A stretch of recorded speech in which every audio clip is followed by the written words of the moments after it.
I found out my daughter had been destroyed long before she died.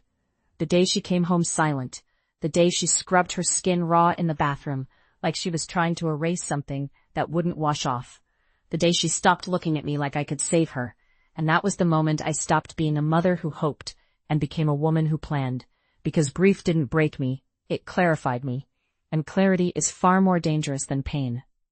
13 years ago, I walked into a classroom as an invigilator, and 2 hours later, 48 of the most privileged students in the country were dead. Every single one ruled as suicide. No evidence, no poison, no weapon, no fingerprints, nothing.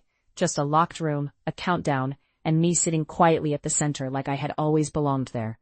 And the world called me a suspect, a monster, a rumor, but they never proved anything because I never killed anyone. I just made sure they understood the cost of staying alive. "You killed them," Dr. Olivia Lynn said the moment she sat across from me years later, her hands steady, but her voice just a fraction too tight, the kind of control that cracks under pressure. And I smiled, because I recognized it. I used to have that same illusion. "No," I said, stirring the pot slowly, the scent of simmering meat filling the room in a way that felt almost obscene against the conversation we were about to have. "I gave them a choice." She stared at me like that answer offended her, like the truth always does when it refuses to simplify itself. 48 people don't choose death," she said. I tilted my head slightly. "They didn't choose death," I replied softly. "They chose themselves." That was the first crack. She didn't even realize it yet. People never do. "There was no test paper," she pressed, leaning forward now, chasing the thing that had haunted her for 3 years. "No instructions, nothing. So what exactly did you give them?" I let the silence stretch just long enough to make her uncomfortable, because discomfort is where people start listening instead of arguing. "Before we get to that," I said, "you should understand why." She exhaled sharply, impatient, but she didn't interrupt again. Good. That meant she was ready. "My daughter was a kindergarten teacher," I began, my voice even, almost detached, the way you talk about something that already happened too long ago to undo, but not long enough to forget. She believed if she got into a better environment, more resource, better connections, better people, her life would change. She thought proximity to privilege meant safety. I paused briefly, watching Olivia's face, waiting for the moment she realized where this was going. It didn't. Her expression tightened. She already knew the shape of this story.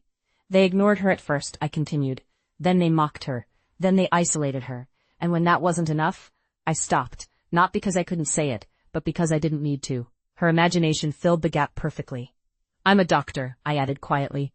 "Do you know what that means?" She didn't answer.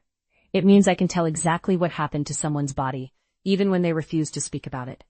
It means I knew what those students did to her before she ever said a word." Olivia's jaw tightened. "Did you report it?" she asked. I smiled, but there was no warmth in it. Of course I did. I reported it, I investigated it. I dragged them into offices one by one. I asked questions. I demanded answers. My fingers tapped lightly against the table, a slow, steady rhythm. Every single one of them said the same thing. They didn't know. They weren't involved. They barely even spoke to her. I leaned slightly closer. "Do you know what happens when powerful children do something unforgivable?" She didn't respond. She didn't need to. "Nothing," I said. "Absolutely nothing." Her silence deepened. That was the second crack. "My husband tried too," I continued. "He ran everywhere, begged everyone, exhausted every connection we had just to get someone to care. In the end, all he accomplished was learning how small we were compared to the system protecting them." I let out a slow breath. "They said my daughter died from illness." I looked directly at her now. I knew better. The room felt heavier after that. "Good. That's where truth lives." "So you killed them," Olivia said again, but softer this time, less certain. "No," I repeated, almost gently. I designed a question. She frowned. Confusion, resistance, exactly where I wanted her. 2 hours, I said. That was the length of the exam. Every 10 minutes, one student would die, automatically, no matter what anyone did. Her eyes widened immediately. "That's impossible." I shook my head slightly. "That's what they said too." I could still see it.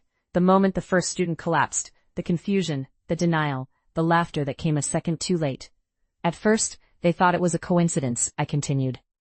"The second one died. Then, the third." I tapped the table once. Patterns are hard to ignore. Olivia leaned forward unconsciously now, completely pulled in despite herself. "What did you tell them?" she asked. I smiled faintly. "I told them there was a way to survive. That was when everything changed. I told them the highest-scoring students would live." She froze. "Score?" she repeated. "There was no test." "Exactly," I said. "So they had to figure out what the test was." I watched the realization start to form behind her eyes, slow and painful. "People don't panic when they think death is random," I continued. "They panic when they think survival is possible, but unclear." I leaned back slightly. "That's when they started thinking." I described it to her. The alliances, the whispered strategies, the frantic attempts to decode a system that didn't exist in the way they wanted it to. Some thought it was about intelligence. Others thought it was about obedience. Some believed it was about sacrifice. And some, I added quietly, realized very quickly what it actually was. Olivia swallowed. "What?" she asked. I held her gaze. "Elimination." The word settled between us like something alive. "They started identifying the weakest," I continued. "The least useful, the least connected, the ones they thought mattered less." My voice stayed calm. That was important. "And then they justified it." I let out a soft, almost amused breath. "Humans are very good at that." Olivia shook her head. "No," she said. "They wouldn't." "They did," I cut in, not raising my voice, just removing the space for denial.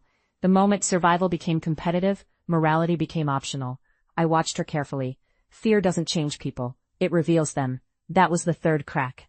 I continued describing the room, the first physical confrontation, the hesitation before violence, the moment that hesitation disappeared entirely. "They didn't all become monsters at once," I said. "That's not how it works. It happens in layers, one compromise, then another, until there's nothing left to protect." Some students tried to resist, tried to keep order, tried to believe they could all survive if they stayed calm, but hope is fragile, and fear eats it alive. One girl started screaming uncontrollably. Another began hurting herself. Someone tried to end their life early just to escape the uncertainty. Others stopped then, not out of compassion, but because they thought it might affect score. Olivia's face had gone pale now. She was no longer arguing, she was listening, really listening. "Every 10 minutes, I said softly, "another student died, whether they acted or not. That's when they understood." I leaned slightly forward. Doing nothing was also a choice. Silence. Heavy. Suffocating. "So they acted," I finished. "Of course they did." By the time the exam ended, the room was unrecognizable. Blood, chaos, desperation, and not a single person left who still believed they were innocent. "They didn't die because I killed them," I said quietly. "They died because they couldn't stop choosing themselves." Olivia covered her mouth, shaking her head slightly, as if she could push the image away. "You're insane," she whispered, but it lacked conviction now. I smiled faintly. "No," I said.